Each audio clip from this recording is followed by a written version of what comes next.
let me bring in Dr. Anand Ranganathan. The fight here is between two antagonists, the Samajwadi Party and the BJP. There is the whiff of communalism in the air. Who do you believe today is carrying the banner for this divisive politics? To answer very truthfully, I think Indian politics itself. I am profoundly amused, Rahul, whenever people accuse the BJP of playing the communal card. I mean, here we have every party playing the communal card. Here we have religion seeped in us. Here we have holy books that we repeat multiple times a day that start with accusing each other of being worse creatures. I mean, what is more communal and hate-filled than that? So, you know, it is ridiculous to accuse just BJP of playing the communal card. We are seeped in polarized culture because of religion. So let's accept that. Number two, to come back to the thrust of your thesis, Rahul, first of all, I hope those 40% of your respondents who said that the BJP is anti-farmer are like me, who believe BJP is anti-farmer because it repealed the 3 laws. It wasn't anti-farmer because it wanted to bring in those farm laws, because every political party wanted to improve the lot of the farmers and farming and bringing those laws. Just when BJP brought it, they all turned against it. So I hope, as I believe, BJP is anti-farmer because it has repealed those farm laws which would have been so beneficial for our farmers and would have turned the economy of this country around. And right now we've actually taken, I don't know, not just one step back, but maybe hundreds of steps back. Coming back to this particular situation, it looks to me that your opinion poll on, at least on UP, is going to hold very true. BJP is going to sail through with simple majority. And if it does, it is going to beat incumbency. It would actually do at the back of unprecedented central support, central schemes, as well as what Yogi achieved in the last 5 years. I mean, I'm not going to rattle out the numbers for Ayushman Bharat or Ujjwala or the toilets that have been made that have resulted in the benefit of 53,000 rupees per household. I'm not going to talk about the tap water connections. There are so many central schemes. But let me just focus right now on comparing 2017 when Yogi came in to what the situation is now. And let me give you 2 parameters in detail, just a minute. And I will ask my esteemed colleague, the SP spokesperson, 3 parameters that I would compare to his SP Raj. So, I mean, there is, if you talk of, for example, development in terms of infrastructure. Now, you know, in the last 15 years, Rahul, the Samajwadi Party and the BSP governments combined 470 kilometers of expressway were built. In the last 5 years of Yogi government, 650 kilometers of expressway have been built and delivered. Within 3 years, UP will have an expressway network spanning 1700 kilometers. You know the total expressway network span in India? 1800 kilometers. Point number 2. This is about the law and order situation.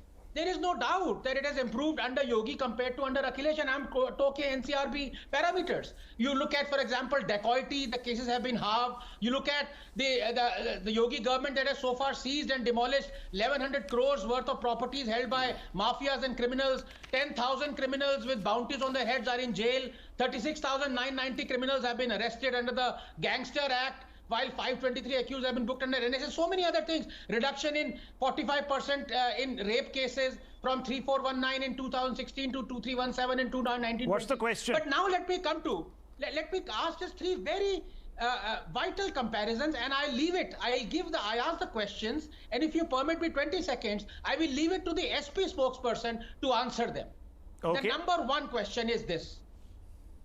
And I'm talking about the data 5 years ago, comparing it down. Number A, UP GDP per capita in 2017 was 47,000. What is it now, sir? Number B, 32% of UP women had studied 10 years or more in school. What is the percentage now, sir? And number 3, UP infant mortality rate was 63.5 in 2017. What is it now? Just answer these 3 questions if you feel UP has regressed. Pointed questions to you, sir. It's happened. Dr. Ranganathan, quick response, Ichkaran Bhandari, and then GVL Narasimha Rao. Yes, in that order. Yes, no, Doctor. Rahul. No, coming to very you, quickly, it's perplexing why this so-called toxic cocktail doesn't work in Bengal or in Punjab or in any of the states where BJP gets thrashed. Why does it work in states where BJP is slated to win? Number two, the problem with data, Rahul, is that you have to have some semblance of intelligence to interpret it as well. Now, UP and Bihar have been laggards for decades on end. The question is not that they come routinely last. The question is, what is the sense of improvement in the last 7 years? And if you fine comb through the NITI Aayog data, even they are laudatory that UP has made the maximum climbs in the last 5 years in health, in development, in all the other specific UN related indicators. Before I go to Varis Pathan, I want to get in Dr. Anand Ranganathan. And Anand Ranganathan, the question is, Sabha mentions phenomenal growth for the Samajwadi Party. Well, there were sub-50 numbers in the previous assembly. Now they are slated to get right up to 150. That is a 300% increase. So that is phenomenal as well. But is it beyond the halfway mark is the question over here. And as of now, as things stand today, because this particular poll takes into account the period between 1st of January to 9th of January.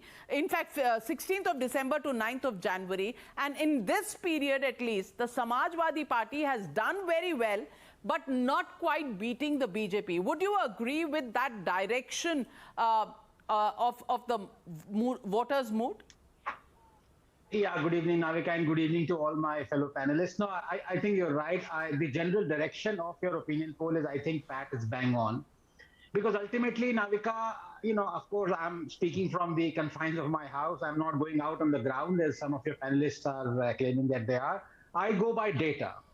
So how do voters make a call in any elections? Of course, one may say that it is based on caste, religion, ethnicity, or personality of the candidate. There's truth in that, yes. But a rational voter would always go by performance. And for that, there are indicators. So you don't have to visit a village to find out what the indicators are, whether BJP has done something or not. And so, if the BJP beats anti-incumbency, it would be at the back of unprecedented central support and central schemes, as well as what Yogi has achieved in the last 5 years. Let me explain. Just give me a couple of, it's very important. Millions of Jan Dhan accounts have been opened in the last 5 years. Millions of Ujjwala beneficiaries totaling about 2 crores. Gas connectivity has increased dramatically in the last 5 years. Millions of toilets have been constructed in the last 5 years, resulting now we can have annual benefits of 53,000 per household. Millions of households are to get tap water this year. There are millions of Ayushman Bharat insurance scheme benefits. Now let me come to what Yogi specifically ended. And here, let me make only 2 parameters, infra and law and order. In the last 15 years, Navika, of Samajwadi Party and BSP governments combined, 470 kilometers of expressways were built. In the last 5 years of Yogi government, 650 kilometers of expressway have been built and delivered. And now with the 600 kilometer long Ganga expressway being approved and 35,000 crores sanctioned for it, UP is well on its way to deliver faster economic growth. The other thing is, let us compare now law and order. Now there is no doubt that it has improved under Yogi, and this is across multiple parameters. For example, in 2017, UP recorded 4,000 cases of robbery, and to the end it was 2,241. Case of dacoity have nearly halved in the state. There is reduction of 45% in rape cases, from 3,419 cases to 2016 to 2,378 2019-20. The Yogi government has so far seized and demolished 1,100 crore worth of properties held by mafia and criminals. 10,000 criminals with bounties on their heads. Doctor Anand Ranganathan, अभी आप ये जो फीते वाली बात कर रहे हैं, ये बहुत सेंसिटिव बात है, and I'm sure Ghanshyam Tiwari is wanting to come into. Navika, just 30 seconds because I was coming to Ghanshyam. Can I please take 30 seconds? आपको कैसे मना allow me to make my point or should I? Just 30 seconds because I had a pointed question to Ghanshyam Tiwari. No, in which case I'm coming back to you. वारिस पठान बहुत नाराज हो रहे हैं. ये मुझे पता नहीं क्यों नाराज हो रहे हैं. नाराज इसलिए हो रहे हैं. I'll come back to you, Anand. But नाराज इसलिए हो रहे हैं वारिस पठान साहब क्योंकि ज्यादा सीटें नहीं नजर. हाँ नहीं बिल्कुल नाविका, जैसे आपका एक बहुत पुराना स्टेटमेंट मैं उखाड़ के लाया हूँ. आपने कहा था नंबर्स बोलते हैं. वोट शेयर तो आज आप वोट शेयर पे आप लोगों के पास जा रही, लेकिन आपने पहले कहा था नंबर्स बोलते हैं. तो मैं सिर्फ नंबर्स को बुलवाना चाहता हूं with my good friend Ghanshyam Tiwari ji. मैं 3 नंबर दूंगा. मैं कंपेयर कर रहा था अभी क्या स्थिति है यूपी की टू 2017. तो घनश्याम तिवारी जी आप प्लीज रेडी रहिए. मैं आपसे 3 सवाल पूछूंगा. 2017 में यूपी का जीडीपी पर कैपिटा 47,500 था. आज की तारीख पे कितना है? नंबर 2, 2017 में 30% UP women had carried out 10 years of schooling or more. आज के फिगर कितना है? और नंबर 3 फाइनली, 2017 में यूपी का इन्फेंट मोर्टेलिटी रेट 63.5 था, आज की तारीख में कितना है? ये 3 नंबर मुझे बता दीजिए, दूध का दूध पानी का पानी हो जाएगा कि यूपी में आदित्यनाथ को लोगों ने स्वीकारा है कि नहीं।